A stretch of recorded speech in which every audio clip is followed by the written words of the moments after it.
नमस्कार. शोध न्यूज मराठीमध्ये आपलं स्वागत. एकनाथ शिंदे आणि 40 आमदारांनी मूळ शिवसेना फोडली. शिंदे यांना मुख्यमंत्रीपद मिळालं. जवळच्या काही लोकांना म्हणजे मोजक्या लोकांना मंत्रीपदही मिळालं, पण बाकीच्यांचं काय? काहींना तर साधी लोकसभेची उमेदवारीही मिळाली नाही. जे खासदार होते म्हणजे सध्या आहेत त्यांची खासदारकी तरी आता टिकणार की नाही या लोकसभेच्या निवडणुकीनंतर? शिंदे सेना 15 जागावर लढली, पण निकालानंतर त्यांच्या हातात किती जागा येणार? महायुतीत असणाऱ्या शिंदे यांच्या शिवसेनेलाही 15 पैकी किती जागावर यश मिळतंय याचा आकडा आणि याची चर्चा आता होऊ लागली आहे. कुठल्या जागेवर शिंदे गटाची काय होणार याचा आपण साधारणपणे धांडोळं घेऊया. म्हणजे मतदारसंघ निहाय काय परिस्थिती आहे याचा थोडासा अंदाज आपण घेऊया.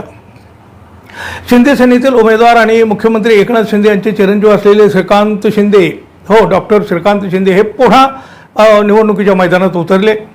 सलग 2 वेळा खासदार राहिलेले श्रीकांत शिंदे यांच्या उमेदवारीवरून बरेच काही नाट्य रंगलेले होते. अखेर एकनाथ शिंदे यांनी नव्हे तर देवेंद्र फडणवीस यांनी श्रीकांत शिंदे यांची उमेदवारी जाहीर केली. या ठिकाणी मात्र उद्धव ठाकरे शिवसेनेने वैशाली दरेकर यांच्या रूपाने कमकुवत उमेदवार दिला असल्याचं सुरुवातीला म्हटलं गेलं, पण प्रचारात दरेकरांनी घेतलेली आघाडी, भाजपच्या अंतर्गत नाराजीचा शिंदेना बसलेला फटका आणि एकनिष्ठ विरुद्ध फुटीर हे मुद्दे फ्रंटला असल्यामुळं दरेकर या पुन्हा रेसमध्ये आल्या. पण श्रीकांत शिंदे अगदी निसटत्या मताधिक्याने कशी बशी कल्याणमधील जागा राखतील अशी सध्या मतदारसंघात चर्चा आहे. अर्थात 4 जूनला याचं उत्तर मिळेलच. मित्रांनो, ठाण्याचा बालेकिल्ला मात्र एकनाथ शिंदे यांना गमवावा लागेल असे चित्र आहे. शिंदे सेनेने ठाण्यात नरेश म्हस्के यांना मैदानात उतरवलं खरं, पण सुरुवातीपासून या बालेकिल्ल्याला हादरे बसताना दिसले. उद्धव ठाकरे यांच्याकडून राजन विचारे यांना उमेदवारी दिली गेली. विचारे विरुद्ध नरेश म्हस्के यांच्या लढतीत राजन विचारे एकतर्फी मैदान मारतील असं वातावरण प्रचाराच्या पहिल्या दिवसापासूनच ठाण्यात होतं. नरेश म्हस्के यांना प्रचाराला मिळालेला अगदी थोडका वेळ, उद्धव ठाकरे यांच्या बाजूला असणारी सहानुभूतीची लाट आणि नरेश म्हस्के यांची उमेदवारी कनेक्ट न होणं या सगळ्या गोष्टी ठाकरे यांच्या पथ्यावर पडताना दिसल्या. याशिवाय राजन विचार यांचं मतदारसंघातील कायम मतदारांशी असणारा सुसंवाद आणि बंडाळीच्या वेळी दाखवलेली निष्ठा यामुळं राजन विचारे मोठ्या मताधिक्यानं निवडून येतील अशी ठाण्यामध्ये चर्चा आहे. मुंबई उत्तर पश्चिमच्या निवडणुकीवरून शिंदे गट भाजप यांच्यात आता कुरबुरी सुरू आहेत. उद्धव ठाकरे शिवसेनेकडून इथे अमोल कीर्तीकर यांना मैदानात उतरवलं गेलं आहे. त्यांच्या विरोधात शिंदे सेनेने रवींद्र वायकर यांना उमेदवारी दिली. ठाकरे सेनेतून ते शिंदे सेनेत आले आणि त्यांना लगेच उमेदवारी मिळाली. म्हणजे खरं तर हे सगळं ठरलेलं होतं. ते ईडीचं ससेमिरा टाळण्यासाठी हे सगळं इच्छा नसताना ते शिंदे सेनेत दाखल झाले हे आपण नाही म्हणत, असं त्यांनी स्वतः सांगितलं आहे. तसं पाहिलं तर ही उमेदवारी त्यांना बळजबरीनं घ्यावी लागली आहे. त्यामुळं शिंदे यांचा फोर्स असला तरी मशालीच्या विरोधात वायकर किती ताकद लावून लढतील हा मोठा प्रश्नच होता. हे सगळं गणित पाहता अमोल कीर्तीकर यांचं मुंबई उत्तर पश्चिममधून निवडून येण्याची शक्यता अधिक आहे. दक्षिण मुंबई मतदारसंघातून शिंदे सेनेचे उमेदवार आहेत यामिनी जाधव. त्यांच्या विरुद्ध ठाकरे सेनेचे विद्यमान खासदार अरविंद सावंत यांना उमेदवारी दिली. यामिनी जाधव यांच्या मागेही चौकशीचा ससेमिरा लावण्यात आलेला होता. यामिनी जाधव निवडून याव्यात यासाठी राहुल नार्वेकर, मंगल प्रभात लोढा यांनी बराच जोर लावला होता. पण मराठी विरुद्ध अमराठी अरविंद सावंत यांनी केलेला आक्रमक प्रचार, ईडीच्या कारवाईने यामिनी जाधव यांनी केलेली बंडखोरी हे नरेटिव्ह ठाकरे गटाने संपूर्ण प्रचारात वापरलं. मतदानानंतर इथंही ठाकरेचे उमेदवार अरविंद सावंत निवडून येतील अशी चर्चा आहे. मुंबई दक्षिण मधून ठाकरे गटाकडून अनिल देसाई विरुद्ध शिंदे यांच्याकडून राहुल शेवाळे यांच्यातील झालेली ही अटीतटीची लढत. 2 वेळा खासदार राहिलेल्या राहुल शेवाळे यांना निवडून आणण्यासाठी शिंदे यांनी आपली सारी यंत्रणा कामाला लावली. मात्र अनिल देसाई यांच्या रूपाने उद्धव ठाकरे यांनी दिलेला कडवा प्रतिस्पर्धी इथं महत्त्वाचा फॅक्टर ठरणार आहे. राहुल शेवाळे यांच्या विरोधातील अँटी इन्कम्बन्सी आणि ठाकरे यांच्या शिवसैनिकांचं मोठे केडर असल्यामुळं इथं देसाईच निवडून येण्याचे चान्सेस जास्त आहेत. आता यानंतर नाशिक लोकसभा मतदारसंघ. इथले शिंदे गटाचे उमेदवार आहेत हेमंत गोडसे. राजाभाऊ वाजे विरुद्ध हेमंत गोडसे यांच्यातील या लढतीकडे संपूर्ण महाराष्ट्राचं लक्ष लागलेलं आहे. एकतर त्यांच्या उमेदवारीवरून बराच राडा झाला. त्यात गोडसे यांची मागील 2 टर्मची कारकीर्दही काही खास नव्हती. त्यात स्थानिक राजकारणात त्यांचा वाढता हस्तक्षेप यामुळेही त्यांना उमेदवारी देण्यात येऊ नये असा आग्रह महायुतीतूनच सुरू होता. अनेक घडामोडी घडल्या या मतदारसंघात, पण अखेर शिंदे गटाचे हेमंत गोडसे यांना तिथून उमेदवारी मिळाली. पण हे सगळं सध्या राजाभाऊ वाजे यांच्या पथ्यावर पडताना दिसतंय. उद्धव ठाकरे यांनी इथं जोरात ताकद लावल्यामुळं राजाभाऊ वाजे नाशिकात मशाल पेटवतील असं मतदारानंतरचं वातावरण आहे. ठाकरे सेनेचे राजाभाऊ वाजे इथं नक्की निवडून येतील असं इथले मतदार देखील सांगू लागले आहेत. मित्रांनो, मावळ मतदारसंघातील निवडणूक देखील भलती चर्चेची होती. इथं शिंदे सेनेचे उमेदवार आहेत श्रीरंगाप्पा बारणे. मावळमध्ये संजोग वाघेरे यांच्या ठाकरे गटातील प्रवेशामुळे मावळमध्ये शिवसेना विरुद्ध शिवसेना अशी लढत झाली. बारणे तगडे उमेदवार असले तरी राष्ट्रवादी अजित पवार गटाचा अंतर्गत विरोध इथं लपून राहिलेला नव्हता. अजित पवार गटाने आपला म्हणावा तसा प्रचार केलेला नाही अशी खंत स्वतः बारणे यांनीही व्यक्त केली. वाघेरे हे तसे मूळचे अजितदादांचे कार्यकर्ते असल्यामुळं इथल्या राष्ट्रवादीच्या केडरचा सपोर्ट हा ठाकरे गटाच्या बाजूने गेल्याचं बोललं जात आहे. त्यात अँटी इन्कम्बन्सीचा फटका आणि ठाकरे आणि पवारांच्या बाजूने असणाऱ्या वातावरणाचा फायदा इथं वाघेरेंना झाला. थोडक्यात संजोग वाघेरे मावळात शिंदे गटाला अनपेक्षित धक्का देऊ शकतील असे चित्र आहे. मित्रांनो, हातकणंगले इथली चौरंगी लढत देखील अशीच लक्षवेधी ठरली. इथे शिंदे गटाचे उमेदवार आहेत धैर्यशील माने. हातकणंगलेत झालेल्या चौरंगी लढतीत आपली विद्यमान खासदारकी टिकवण्यासाठी मानेंना बरीच कसरत करावी लागली आहे.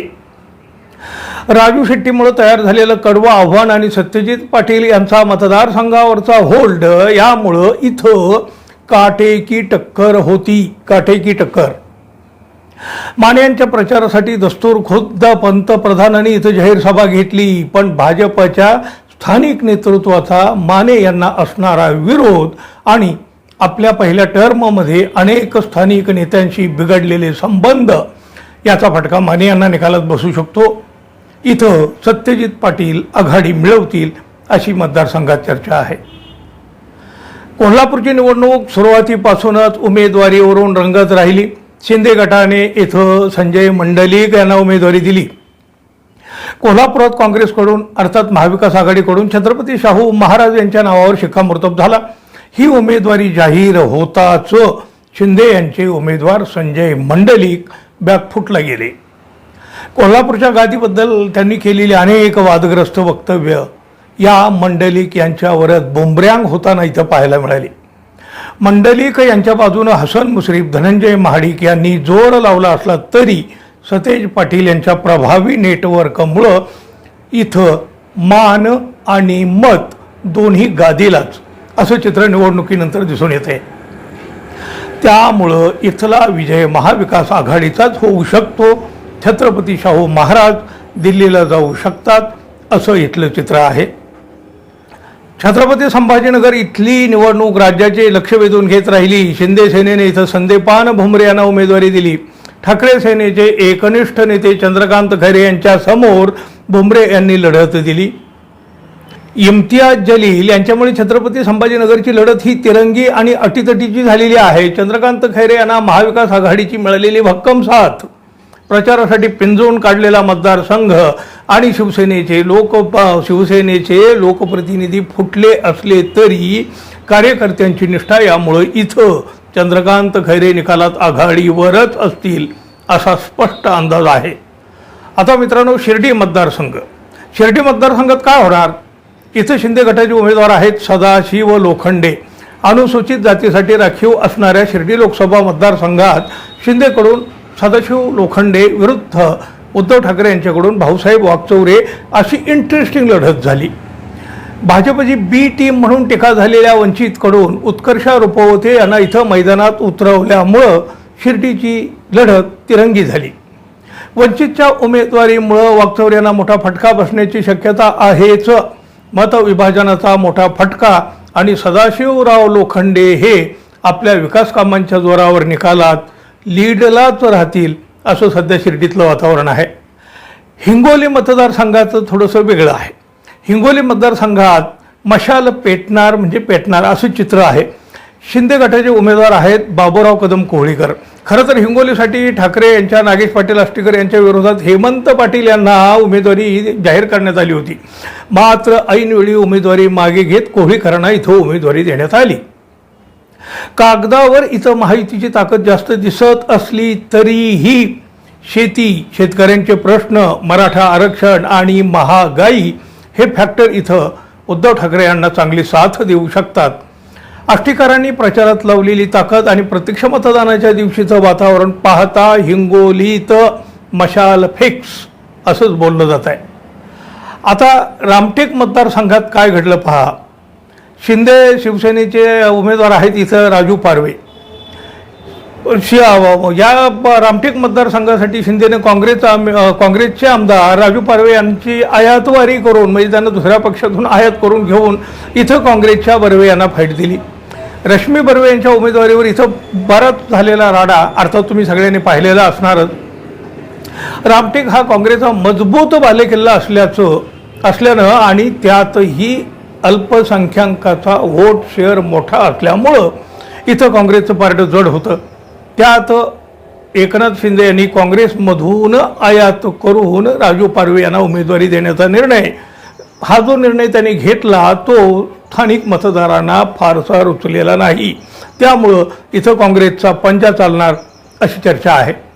मित्रांनो, बुलढाण्याची निवडणूक तर गद्दार विरुद्ध खुद्दार अशी झाली. शिंदे सेनेकडून इथं प्रतापराव जाधव यांना लढवलं गेलं. ठाकरे गटाचे नरेंद्र खेडेकर, शिंदे सेनेकडून प्रतापराव जाधव तर अपक्ष उमेदवार रविकांत तुपकर अशी लढत झाली. शिंदे यांच्या प्रतापराव जाधव यांच्या विरोधात बुलढाण्यात अँटी इन्कम्बन्सी होती.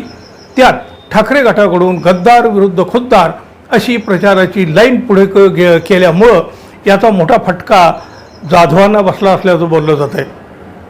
त्यामुळे इथं खरी लढत ठाकरे गट विरुद्ध रविकांत तुपकर असे असल्याच्या मतदारांच्या चर्चा आहेत.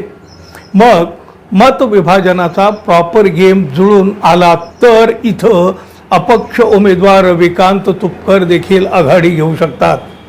थोडासा धक्कादायक निकाल या मतदारसंघात लागू शकतो. शिंदे सेनेचे आणखी एक उमेदवार राजश्री पाटील यवतमाळ वाशिममध्ये भावना गवळी यांचा पत्ता कट झाल्यानंतर उद्धव ठाकरे यांच्या संजय देशमुखांच्या विरोधात कडवा प्रतिस्पर्धी शोधण्याचं आव्हान होतं. मात्र अत्यंत नाट्यमयरित्या नागेश पाटील यांची हिंगोलीतील उमेदवारी रद्द करीत त्यांच्या पत्नी राजश्री पाटील यांना यवतमाळमधून उमेदवारी देण्यात आली. बाहेरचे उमेदवार, त्यात गद्दारीचा लावलेला टॅग यामुळे संजय देशमुख निवडणूक प्रचारापासून ते प्रत्यक्ष मतदानापर्यंत प्लसमध्येच राहिले. महायुतीला इथं पाठिंबा असला तरी त्याचं मतामध्ये कन्व्हर्जन करण्यात राजश्री पाटील यांना यश आलेलं नाही अशी चर्चा मतदारसंघात आहे. त्यामुळं भावना गवळी यांच्यानंतर आता मशालीचा उजेड यवतमाळ वाशिमवर पडेल अशी मतदारसंघात चर्चा आहे. शिंदे गट लढवत असलेल्या लोकसभेच्या 15 जागा यापैकी केवळ 2च जागावर शिंदेचे उमेदवार निवडून येण्याचे चान्सेस दिसत आहेत. मात्र हा आकडा वरखाली होऊ शकतो. पण शिवसेनेत केलेल्या बंडाळीचा फटका शिंदेना लोकसभेला बसताना दिसतोय एवढं मात्र निश्चित. हाती काहीच पडणार नसेल तर आणि उलट विद्यमान खासदारांनाही घरी बसावं लागणार असेल तर शिवसेनेची तोडफोड करून साधलं तरी काय हा प्रश्न नक्की उरणार आहे. मित्रांनो, खरंच शिंदे सेनेला अवघ्या 2 जागावर समाधान मानावं लागेल काय? तुम्हाला काय वाटतं? किती जागा मिळतील शिंदे सेनेला? तुमचा आकडा कमेंट करून नक्की सांगा. आपल्या चॅनलला सबस्क्राईब केलं नसेल तर कृपया सबस्क्राईब करा, बेल आयकॉन क्लिक करायला विसरू नका आणि जाता जाता एक लाईक अवश्य करा. धन्यवाद. पुन्हा भेटू. तोपर्यंत नमस्कार.